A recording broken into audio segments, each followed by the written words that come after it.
BioBioChile.tv presenta la entrevista de Tomás Mochiati.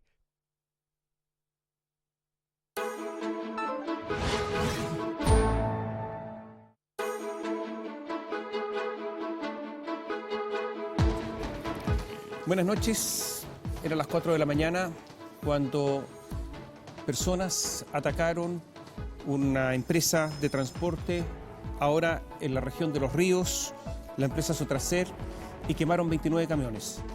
Nunca antes se habían quemado tantos camiones de una vez.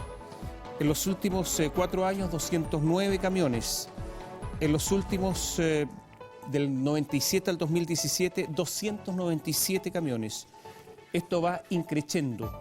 Hoy día ha habido reacciones, la policía está absolutamente desorientada. El fiscal nacional Jorge Abot dijo que había que autocuidarse, que cada uno tenía que cuidarse. Estamos en contacto con el fiscal regional de la Araucanía, Francisco Lluvetich, que está en línea, estamos en directo desde la Araucanía. ¿Qué tal? Muy buenas noches.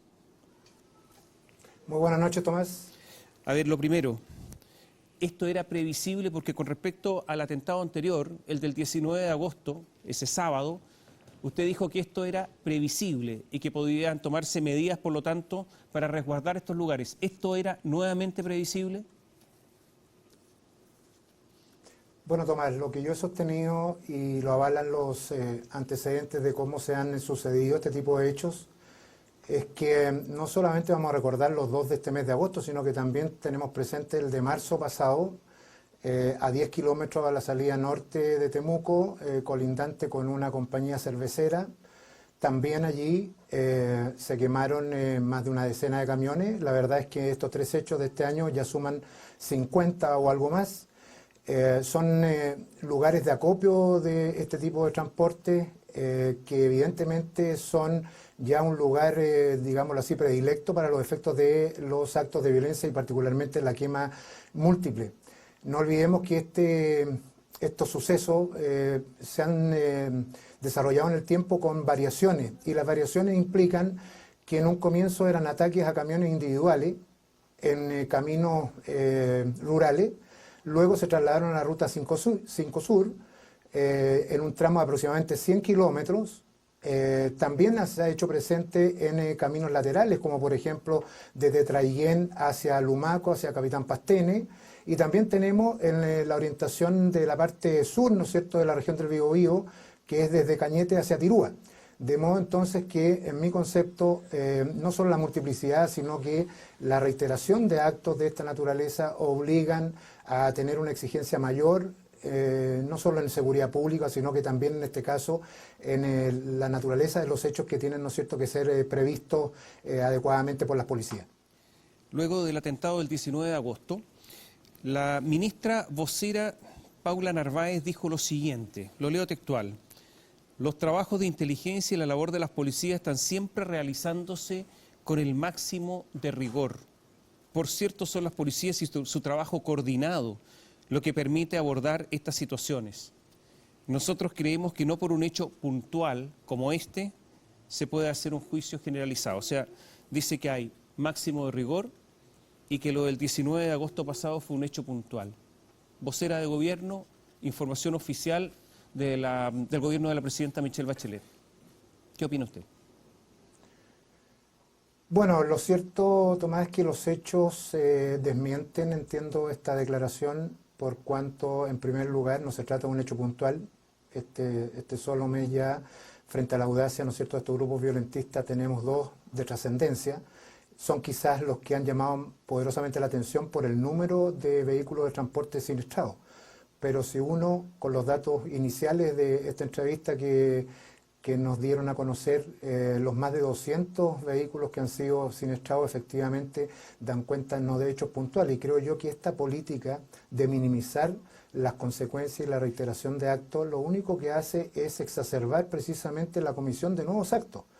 Porque cuando uno se aboca al estudio y a la investigación de hechos puntuales, es decir, individualmente considerados, no va a encontrar las respuestas desde el punto de vista investigativo, ni menos judiciales, que hechos, digamos, como esta naturaleza, ¿no es cierto?, y la reiteración de los mismos, repito, han involucrado a múltiples víctimas y también, ¿no es cierto?, a múltiples sectores de la Araucanía.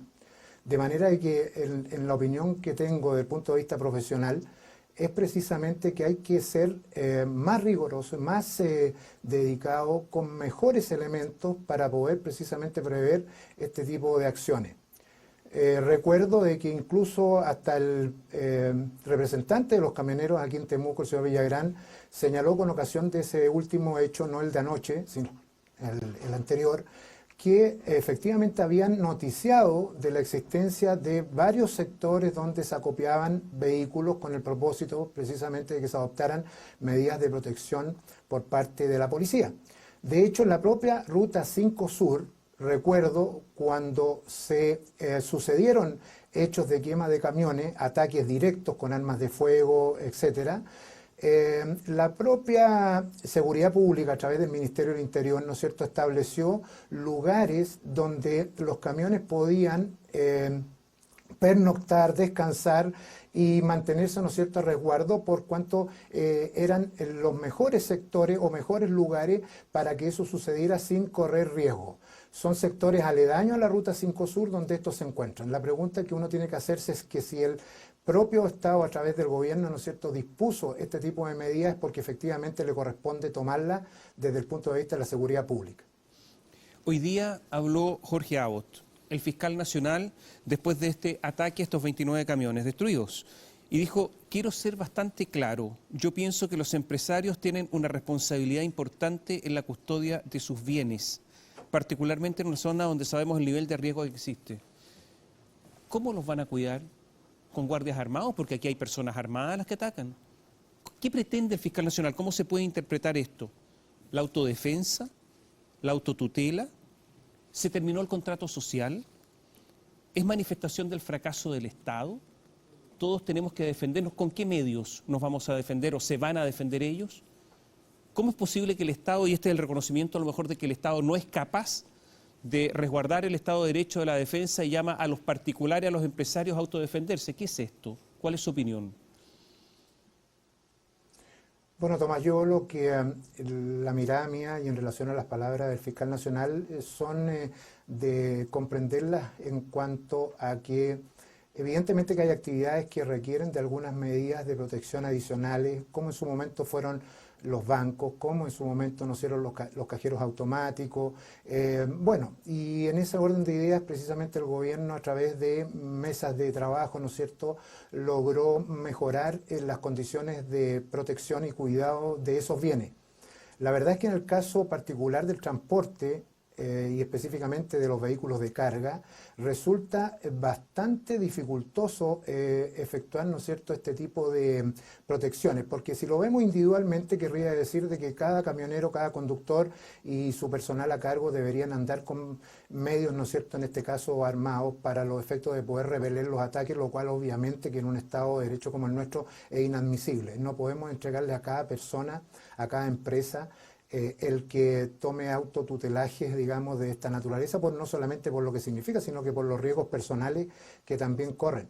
De modo que en este caso yo creo que las palabras del fiscal nacional deben entenderse en el sentido de que, sin perjuicio de la posibilidad de que existan, ¿no es cierto?, medidas de resguardo, porque lógicamente deben haberlas, hay otras medidas que la propia autoridad política, a través de la policía, puede adoptar. No olvidemos que la seguridad pública es un concepto amplio que no solo se sucede por la existencia de reclamaciones populares en las calles, sino que también, como aconteció en la Araucanía, Tomás, este año se celebraron, entre comillas, 20 años desde el primer ataque incendiario a camiones, a vehículos de carga y a maquinaria en el año 97 en la zona de Lumaco. La verdad es que de ayer a hoy las cifras son alarmantes y no existen medidas concretas que permitan tender a una evitación de los mismos y menos de la reparación de las víctimas, que es también un aspecto por el que yo he abogado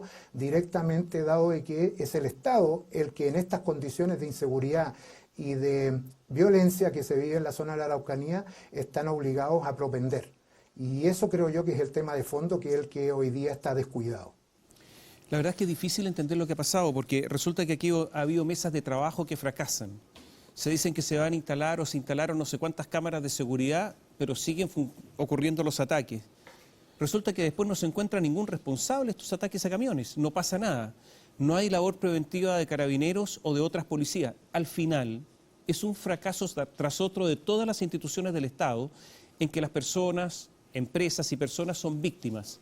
Entonces resulta que aquí da la impresión que ha fracasado el Estado en forma completa. Yo comparto la apreciación, Tomás, de que efectivamente lo realizado no necesariamente ha dado respuesta a la multiplicidad de hechos que han ocurrido. Pero lo que sí debo rescatar es que el trabajo incesante, tanto de la Fiscalía como de la Policía, siempre ha estado orientado a lograr precisamente esos resultados que, aunque parezcan escasos, son producto fundamentalmente de la audacia, la preparación, la planificación de quienes son, en este caso, los adversarios, ¿no es cierto?, del sistema de persecución criminal. Y yo quiero traer a colación un pequeño ejemplo que me parece ilustrativo. En alguna oportunidad, cuando se sucedieron estos hechos a partir del año 2006, 2007 y con una pic muy alto en el año 2009, 2010, se adoptó una decisión por parte de la Fiscalía en aquel entonces en orden a exigirle a Carabineros que custodiara la Ruta 5 Sur desde el peaje lateral por el sur de Temuco hasta la ciudad de Collipulli. Esto significó una serie de recursos involucrados, específicamente vehículos y personal, ¿no es cierto?, que estaban constantemente las 24 horas del día y especialmente en la noche, con el propósito de evitar estos hechos, los que bajaron sensiblemente. Sin embargo, después en estas mesas de trabajo y a través de las medidas dispuestas, se ubicaron, ¿no es cierto?, una cantidad importante de cámaras que eventualmente, ¿no es cierto?, podrían reflejar imágenes de los hechos que acontezcan, pero casualmente los hechos volvieron a ocurrir. Y lo que es peor, me parece a mí, con la información dada acerca de la ubicación, la naturaleza, las características de todo este sistema de filmación, es decir, anticipándole a los agresores de qué se trataba y por qué se encontraba, ¿no es cierto?, en marcha este proyecto.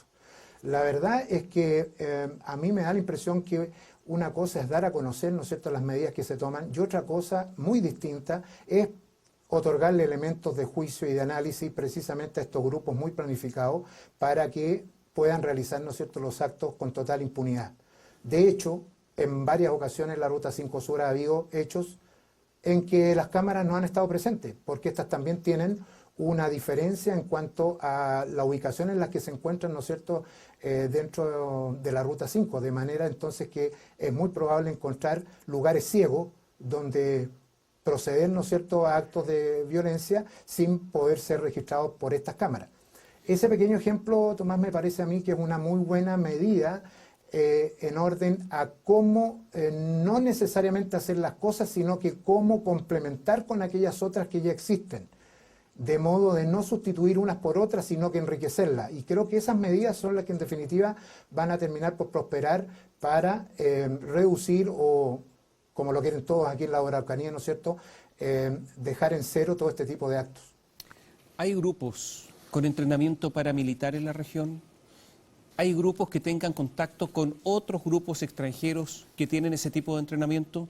Vamos a hacer un alto y volvemos en un instante.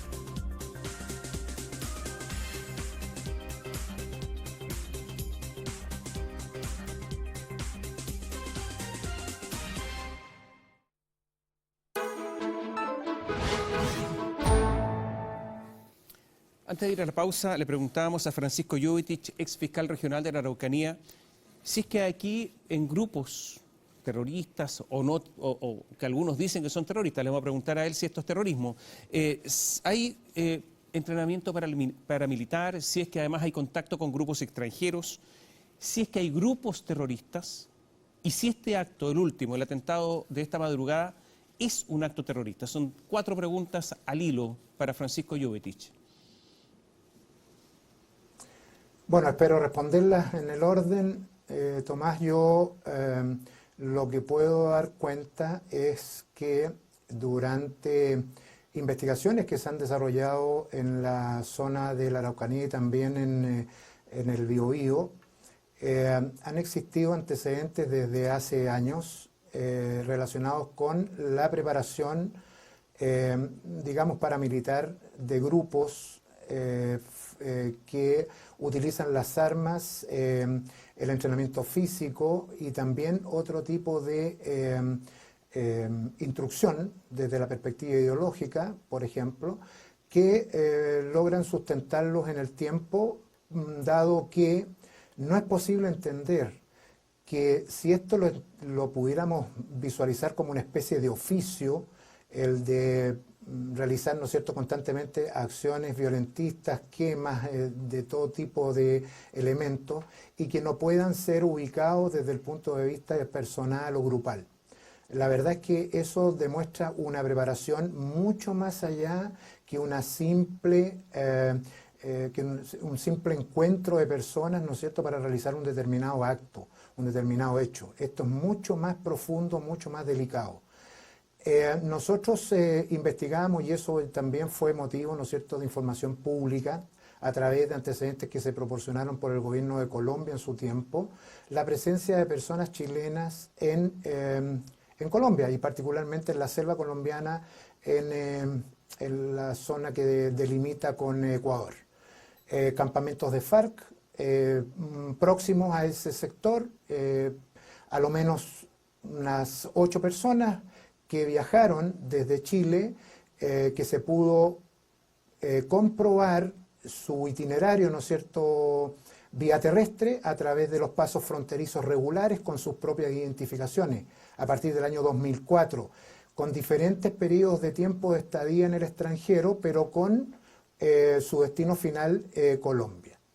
Esto a nosotros nos reportó además en algunas diligencias de investigación en su momento la búsqueda de otro tipo de material, como por ejemplo el que se incautó a una de las personas que estuvo imputada en uno de los delitos y que dice relación con una especie de libro diario de las actividades que realizaba en un campamento FARC. A partir de aquello y esos otros elementos que nos entregaron, ¿no es cierto?, a partir de la relación con el gobierno colombiano y la Fiscalía General de Colombia, se pudo establecer con policías dedicados a este flagelo que es el terrorismo, un estudio, un análisis muy duro, muy dedicado y profundo acerca de la similitud de las acciones que se estaban realizando en Chile. La verdad es que no eran de la entidad y del número que existían, ¿no es cierto?, hasta ese momento en Colombia, estoy hablando de aproximadamente unos 8 o 10 años atrás, pero que significativamente han ido aumentando. Si uno ve los manuales de preparación y de instrucción que tiene la FARC para sus, integrantes, uno puede encontrar específicamente demostraciones similares y muy iguales a las que han ocurrido en nuestro país.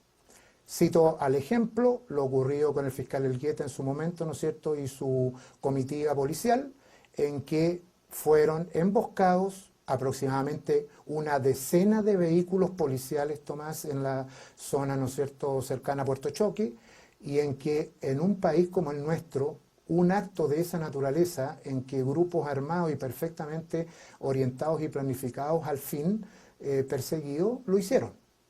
Ahora, en relación específicamente a lo que se pregunta sobre si hay o no terrorismo, lo que sí yo puedo dar cuenta es que a lo menos desde el año 2002 a la fecha, cuando se realizaron los primeros juicios en que se hizo uso de la ley 18.314, hay a lo menos 6 fallos, 6 sentencias de tribunales que dan cuenta de la existencia de hechos que fueron calificados como terroristas.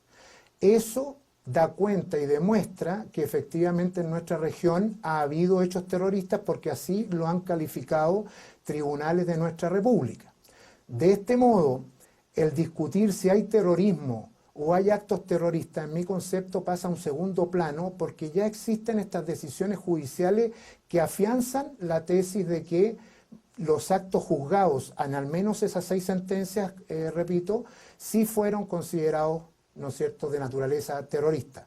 El primero de ellos, el juicio por Luco Pidenco conocido, las amenazas al Fundo Nancagüe, la seguidilla de quemas ocurridas a viviendas cercanas al lago Yeuyeu, que se discutió con motivo del caso, ¿no es cierto?, del fiscal Elgueta, como también lo sucedido en el Fundo Santa Isabel, días antes de que ocurriera, ¿no es cierto?, la acción con resultado de muerte en el caso del matrimonio Lusinger-Macay. Ese caso, el último, también fue considerado como terrorista. De modo entonces que no es posible sustentar que en la región no han existido actos de esta naturaleza por cuanto a lo menos estas sentencias declaran lo contrario. Y en relación particularmente con la quema de vehículos, Tomás, yo creo que es importante que la gente sepa que dentro de los delitos que afectan el patrimonio y que pueden ser catalogados o configurados como terroristas, se encuentran precisamente los incendios. Sin embargo, hay un delito de incendio que no puede ser calificado como terrorista y que es directamente el incendio de cosas muebles, como lo son los vehículos en particular. Y yo tengo la tesis fundada de que cuando ya se agotaron las posibilidades de la quema de viviendas con personas en su interior, ya no fueron tan reiteradas en el tiempo, sino que más bien con flancos, de alguna manera, ¿no es cierto?, muy precisos, muy delicados, la teoría se sustenta en que era mejor realizar actos de violencia que mantuvieran el estado de temor, pero a través de la quema de camiones, de múltiples, ¿no es cierto?, camiones. Y con el agregado de que la quema de este tipo de bienes muebles por naturaleza, no pueden ser tipificados como terroristas. Sin embargo, cuando se realizan estos actos de quema múltiple o individual de vehículos de transporte, está la presencia de personas, ya sea los conductores, los pasajeros o también los cuidadores de los recintos, que son amedrentados y que temen por su integridad e incluso por su vida, ¿no es cierto?, cuando acometen estos grupos violentistas. De modo que perfectamente sí podrían ser calificados en su integridad, en su concepción general, es decir, afectación a personas y también afectación de bienes materiales, como lo serían en este caso los vehículos de transporte. Francisco, nos queda poco tiempo, entonces le voy a hacer algunas preguntas rápidas. ¿Cuántas personas hay presas por el atentado al fiscal Elgueta? Bueno, ellos fueron condenados, según entiendo, ¿no es cierto?, varios, pero particularmente entiendo que han estado optando, ¿no es cierto?, a los beneficios extracarcelarios con motivo del tiempo transcurrido, de modo de que desconozco la cifra exacta, pero me da la impresión que a través de esos beneficios ya se encuentran todos cumpliendo penas, pero en libertad. Públicamente, Héctor Yaitul, el jefe de la CAM, ha señalado el uso de la violencia que es legítimo y que por lo tanto lo van a seguir utilizando. Sin embargo, habla libremente. ¿Es el jefe de una organización terrorista? Bueno, yo no tendría elementos para afirmarlo, pero el discurso del señor Yaitul lo viene realizando no ahora, sino que desde hace mucho tiempo. De hecho, la última presencia, que fue la primera más valiosa desde el punto de vista de conocer, ¿no es cierto?, efectivamente cuáles eran sus posiciones en esta materia, la dio en la Universidad de la Frontera aproximadamente hace 8 o 9 años, en una actividad también pública. Lo curioso es que hoy día sí tenga una mayor tribuna precisamente para un discurso de esta naturaleza. En aquel tiempo llamaba a dejar las palabras y por lo tanto, ¿no es cierto?, generar un mejor afianzamiento a través de la existencia de huaychafes, es decir, a poder dejar el discurso y pasar a los hechos. así tal cual lo dijo en una participación, ¿no es cierto?, pública en la Universidad de la Frontera, y lo mismo que ha estado repitiendo hasta ahora, de manera de que en ese sentido ha mantenido, digo yo, una coherencia, pero que es una coherencia bastante lastimosa para los efectos que se producen precisamente en el caso de las víctimas de los delitos que suceden en nuestra región. Estamos terminando. Última pregunta. ¿Los tribunales tratan mejor a los mapuches que a los que no son mapuches? ¿Son más garantistas respecto a los mapuches? ¿Es más difícil probar algo en contra de un mapuche? Bueno, yo tengo la mejor opinión del Poder Judicial y de su integrante, no sin hacer presente que efectivamente cada vez que existen hechos como los que se están juzgando, por ejemplo, ahora en el caso del segundo juicio por la muerte del matrimonio Lusinger-Macay, yo he sostenido que el estándar probatorio que se exige para condenar es más alto que el que se aplica a otro justiciable. Y eso evidentemente que afecta contra el principio constitucional y garantía de la igualdad. Es decir, la ley establece que una persona puede ser condenada, Tomás, cuando el tribunal llega a una convicción más allá de toda duda razonable. Nuestro sistema, por lo tanto, acepta que existan dudas respecto de lo que ha sucedido y eventualmente de la participación, y no obstante poder condenar. Lo que no dice nuestro código es que no exista duda. Jamás fue planteado de esa forma. Sin embargo, las exigencias probatorias parece que se encargan de obligar al Ministerio Público y a los acusadores a tener una prueba directa siempre, que incluso en esos eventos es discutida. De modo entonces que si a eso le agregamos la dificultad para realizar este tipo de juicios por las demoras, por las constantes, ¿no es cierto?, suspensiones, si a eso le agregamos un ambiente hostil, no olvidemos que existe también medios de comunicación a través de internet y por otras vías que están constantemente informando desde la perspectiva de los que van a ser acusados y que plantean montajes desde el punto de vista policial y de la Fiscalía, lo cual no resulta efectivo, menos en este caso, porque ya hay una persona condenada por los mismos hechos, de manera que los hechos efectivamente ocurrieron como se zanjaron en esa primera sentencia. Lo que ahora se debería discutir es solamente la participación de los 11 acusados. Muchas gracias, Francisco. Gracias, buenas noches. Buenas noches, gracias. Francisco Yubetich, ex fiscal regional de la Araucanía, en un contacto en directo con CNN. Buenas noches.